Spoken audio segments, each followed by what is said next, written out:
Let me bring you in here at this point, Dr. Shruti Malik first. Dr. Shruti Malik, the courts have had to really come out and dictate terms now to the government at this point. The Allahabad High Court ordering a lockdown in UP, something which the Supreme Court has now stayed and the UP government was hesitant to do. The Delhi High Court, meanwhile, pulling up the Delhi government on vaccine wastage and the issue of not doing enough for migrants, which is leading to their migration once again. I think that's absolutely right what the court has done, because see, we need to put a pause on the nationwide mass calamities that are happening first. Secondly, we have to see that now we have already, as the government has already decided that the age group is going to be from 18 years for vaccination. We need to keep a track on every vaccine. We cannot afford to actually waste even a single dose of vaccine at this moment of time when people are suffering. And if you see in the second wave, this has actually affected the young population and the kids. So that might be one of the reasons that our kids and the young population are not protected and they were not vaccinated. So at this point in time, we need to be very, very vigilant on everything that is being manufactured. And we need to actually digitalize all the process and make sure that there's no such kind of deficiencies or indiscrepancies happening in this. Dr. Malik, coming back to you at this point, you have a very valid point you're making about the vaccination now being opened up to all.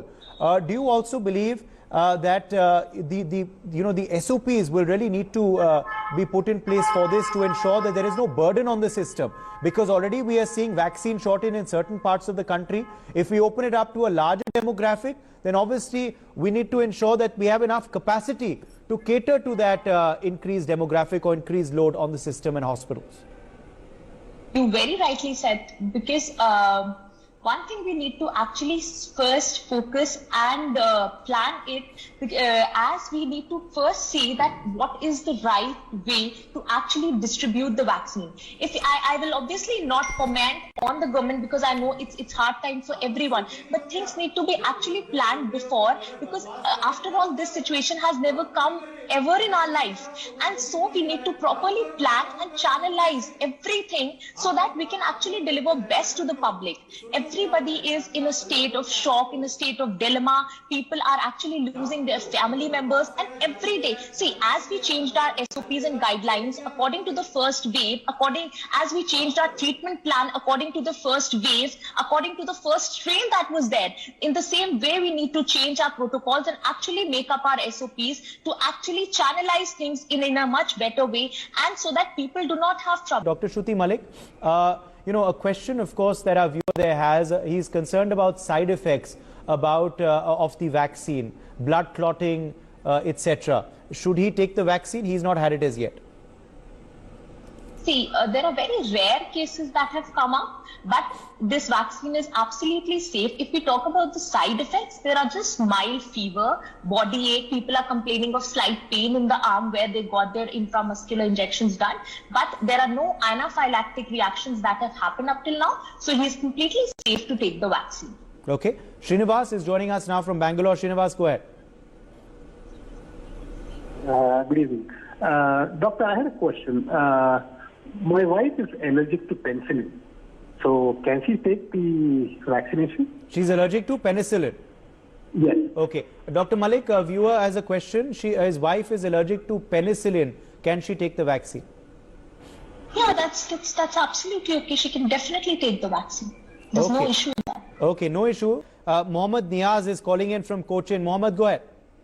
Hello. Yes, sir. Please go ahead.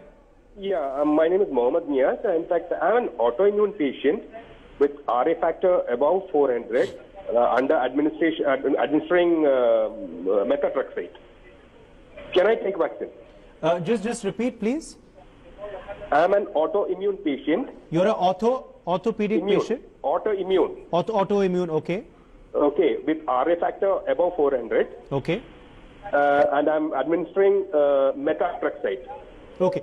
He has an autoimmune disease and an RA factor above 400. Dr. Malik, can he take the vaccine?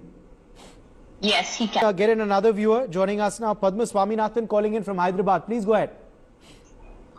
Padma Swaminathan from Hyderabad. Yes, ma'am. I would like to know that there are some rumors that we have to take a third dose of vaccination. Is it true, sir, according to your present research? Okay, rumors that our viewer there is hearing, Dr. Shruti, that she has to take a third dose as well of a vaccination. Is this correct?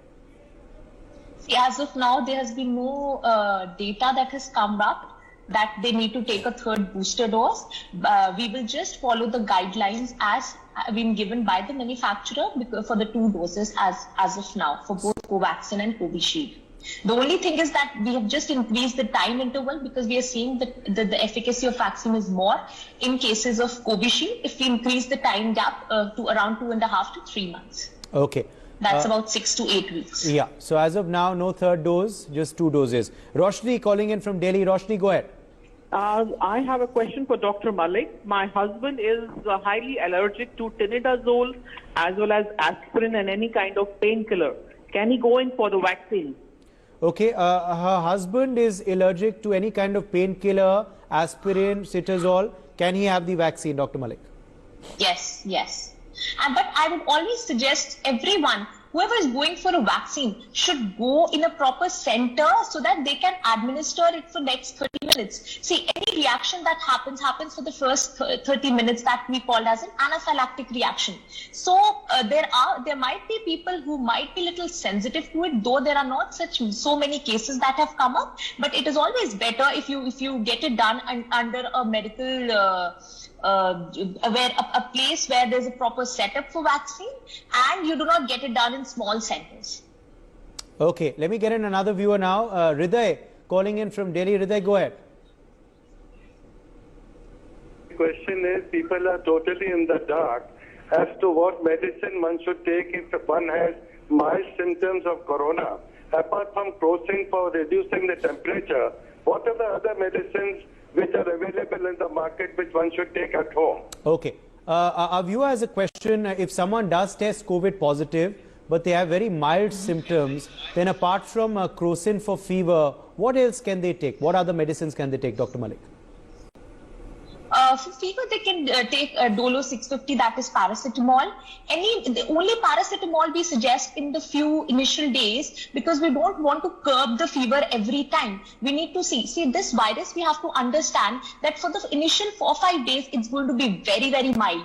But from the 6th day, it starts deteriorating the patient. So we need to keep a proper, we need to be in proper touch with the doctor because seeing the symptoms, seeing the CT scan score and the symptoms, he's going to then prescribe whether he needs to be on steroids, whether he needs to be on any antiviral drug, etc.